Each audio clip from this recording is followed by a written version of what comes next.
Hello, everybody. Welcome to this week's episode of SWOT About Hemp.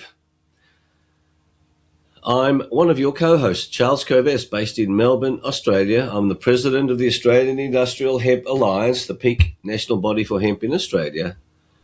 And I'm an executive director of the Federation of International Hemp Organisations, as well as managing director of Textile and Composite Industries, manufacturer of the D8 decorticator. And I'm Joe Hickey. I'm the executive director of the Kentucky Hemp Growers Cooperative Association and also a manager on the board of the FIHO, which is the International Federation of Industrial Hemp. So great to be with you, Joe. You're in Kentucky. It's 2 p.m. It's 6 a.m. for me in Melbourne, and I'm wearing a brand new hemp hat that was given to me by a friend who is thanking me for my work in hemp, so that's nice. I'll take that off for the moment because I can hardly see. It's one of those winter-style coats. So this podcast is all about exploring the strengths, weaknesses, opportunities and threats in the industrial hemp world. And it's based on the excellent SWOT report, SWOT being strengths, weaknesses, opportunities, threats, created by Hemp Today, driven by Kurt Reha, and Canna Markets Group, led by Joseph Carringer. You can get hold of this excellent report for free if you sign up to the Evolve 2033 pledge that you can find on the FIHO website at fiho.org. That link is in the show notes. Otherwise, the report will cost you $99. So sign the pledge that you will use hemp in 2033 if it makes sense to do so. And it's an easy pledge to take, and you'll be up to speed and continue to be up to speed with all information about hemp. So, Joe, what's one big thing in the world of hemp that's been exercising your mind since our last podcast and before we get into recommendation number 2? Well, I guess the biggest thing is I was invited to speak at the Down Under at the International Hemp Summit there in, is it in Melbourne? It was just 160 miles outside of Melbourne, 1 hour drive outside of Melbourne.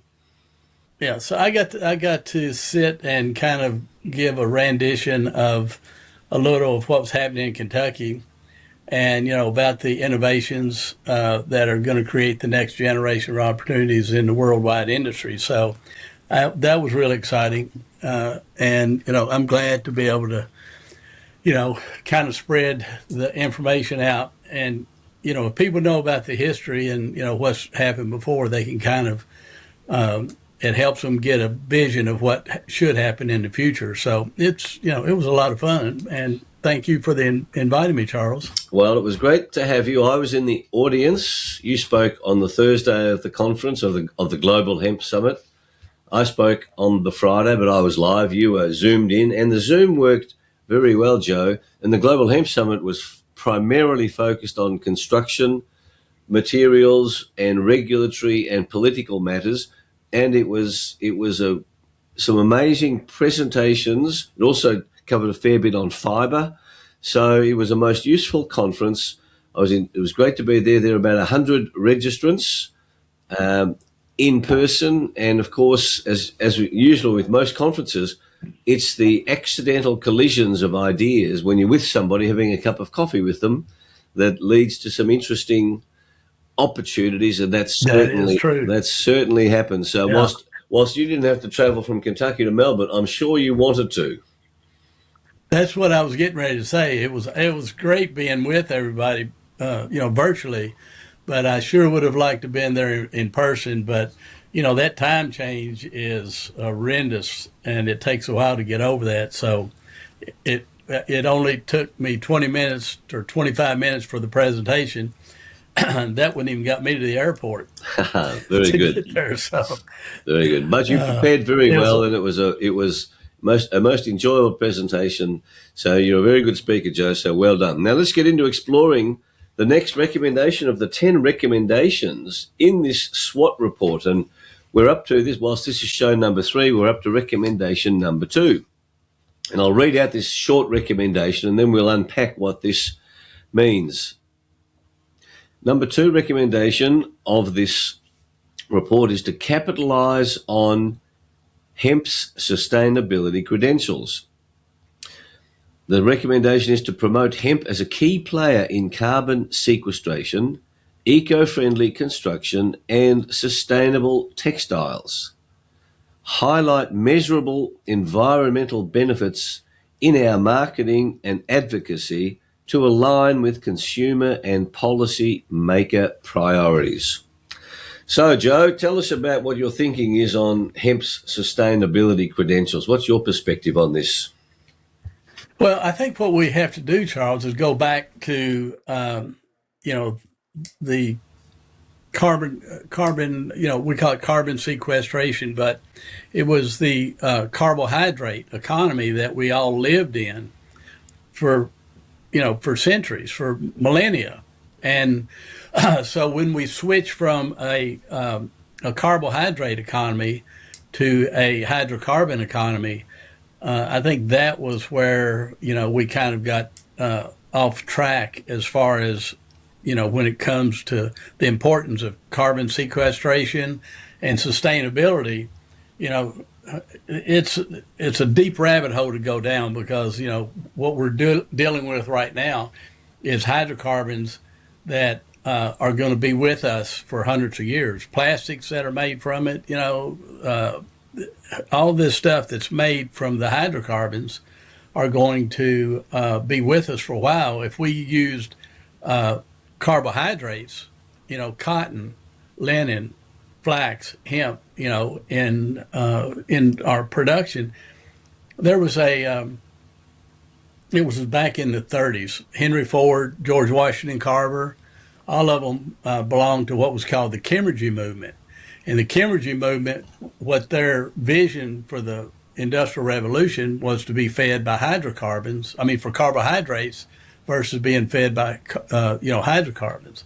Of course, they left, they got, left behind because all the money in hydrocarbons, the big wealthy barons were able to build these big factories and facilities and basically consolidate all of that money, energy in one spot, in money, I should say. So, but, when we get into the modern day, I think we're going back towards that now. People are starting to look at, okay, how can we reduce our carbon, that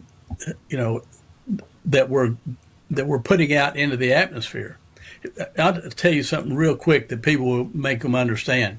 It took hundreds of millions and billions of years for all of these carbohydrates to get under heat and pressure, over heat, pressure, and time. Those hydrocarbons those carbohydrates turned into hydrocarbons. And now we have this perfect atmosphere because all those carbohydrates got sequestered into the ground. And now in the blink of an eye, compared to the billions of years it took for those carbons to be sequestered, we're sucking them out of the ground and throwing them back up into the atmosphere. So I think we're looking at a reversal now. And I think that's why it's so important to talk about, sustainability and carbon credits now. So what excites, so the message, the message that we can share in terms of the sustainability of hemp is that when we're using hemp, we're going back to the carbohydrate economy. I like that. And so, carbohydrates and hydrocarbons are made up of the first same 3 atoms: carbon and hydrogen and oxygen. And they're mirror images of each other. That's correct. And so, because of this desire of people to stop destroying the environment, as you say, the plastic in the environment is going to take such a long time to break down. And in the textile market, we've gone to using hydrocarbons to produce textiles instead of carbohydrates. And so these synthetic materials and indeed cotton. Part of the problem with cotton, you mentioned cotton, but the problem with cotton is most of it's grown with a lot of chemicals. And And again, water. a lot of water, a lot of chemicals. And so, and they're cheap to make. Like you can buy a pair of jeans for $20 made out of cotton, and you can buy t-shirts for $5 made out of cotton. And then what happens, and by the way, I saw some recent data that Australia is in fact the biggest consumer per capita of textiles. Australians buy 56 items of clothing for each person, and we've got 27 million people in this country. So you multiply 27 million by 56, you get a lot of A lot. A textiles, lot. and most of it is cheap stuff. And then what happens? Here's where the non-sustainability comes in. That with this cheap stuff, you wear it twice or three times, and then you throw it into a clothing bin, and then all of this accumulated used clothing then goes into and is often shipped to to developing countries, and then it sits there. And Haiti is a good example. There's been swamped with donated used synthetics and chemicalized cotton. That ain't sustainable, Joe. Yeah, and I remember when you had this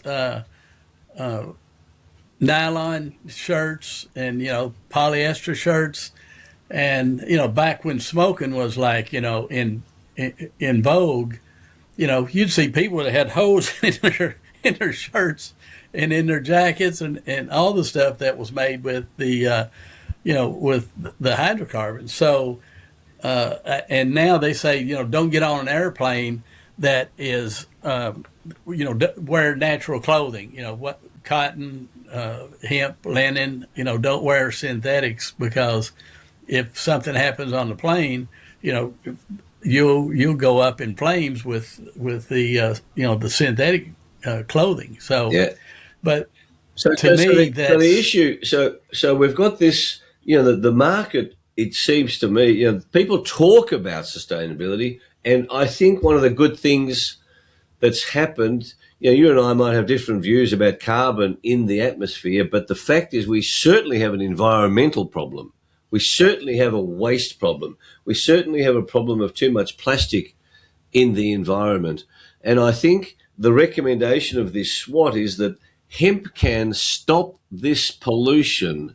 And what excites me, I'm going to ask you what excites you most. What excites me is that plastic can be removed from our environment through hemp products. One specific example that's impacting on you and me is that when we eat fish these days, there's nanoplastics, a nanometer, meaning one yeah, yeah, millionth of a exactly right. meter. Yeah, And these are in yeah, our bodies. And I saw a report recently that each one of us has already got a teaspoonful of nanoplastics in our brains. in their brain, right? Yeah, So, and then there's this link between nanoplastics in our body and having a stroke. And so, what hemp can do, give you one example of how do we get plastic out of the ocean and stop fish ingesting it, and that's the fishing industry. And Joe, what excites me, one specific message is that all fishing nets that are currently made by out of synthetic plastics can be made out of hemp. yeah, So that when exactly they right. wear out, all that hemp goes to the ocean. That's one specific message I'd like Well, to get out there. here's the one that gets me. If you walk in to a new home, you walk in and you get that smell. It's like that new carpet smell. People go, oh, so they've been triggered to think that smell is good because it's new carpeting, and they go, oh, that smells like a new home. Have you ever walked into a brand new motor home or a mobile home? No. They're terrible. You can hardly breathe in those things because of the offtake in the synthetic carpets, the synthetic glues in the walls for the paneling. I mean, it's crazy. So to me, building materials is the big thing, So, and because you make a good you, point there, Joe. Building materials, and that's what the Global Hemp Summit was about. Yep. and there's been a fair bit of talk, but it's increasing. And again, from what we need to do for our hemp industry is to drive this issue of healthy homes. And hemp homes are healthy homes. Tell me your thoughts about that. Well, the big thing is you're not just getting a healthy home, you're getting better insulations. I've built a lot of homes. I've remodeled and built the house I'm in. But if you've ever tried to work in insulation, that is glass insulation that gets on you, and it's horrible. And the hemp insulation, you don't have that problem, and you don't have the problem of the fire part of it. A lot of it is really fire retardant. And And if you're the building, hempcrete doesn't yeah, secrete any negative, harmful no, fumes to humans. none at all. No, Plus, none. so one of the things that we want to drive is that hemp homes are healthy homes. So that ties into our sustainability credentials. Now, what about fuel? Let's talk about the whole fuel industry. Well, fuel is a different story. I mean, because there is people that talk about making fuel from hemp seed oil. And they did use hemp seed oil in fighter planes back in in World War II. I think, yeah, World War II, because of the shortage of oil.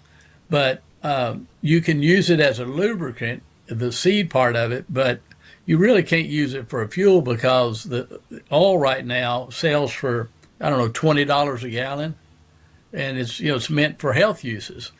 And people say that, but there are just a lot of things that people say about the industry that it's true. You can make it, Yeah, so but we can make it, and so if yeah, the system were to break down, we could get oil. We can get biodiesel from the oil. exactly. But again, it's like you can't afford to now. But where you can is in the biomass Mm. side of it. So you can, just like you can use corn stover to make fuel. That's what they're making a lot of the fuel out of.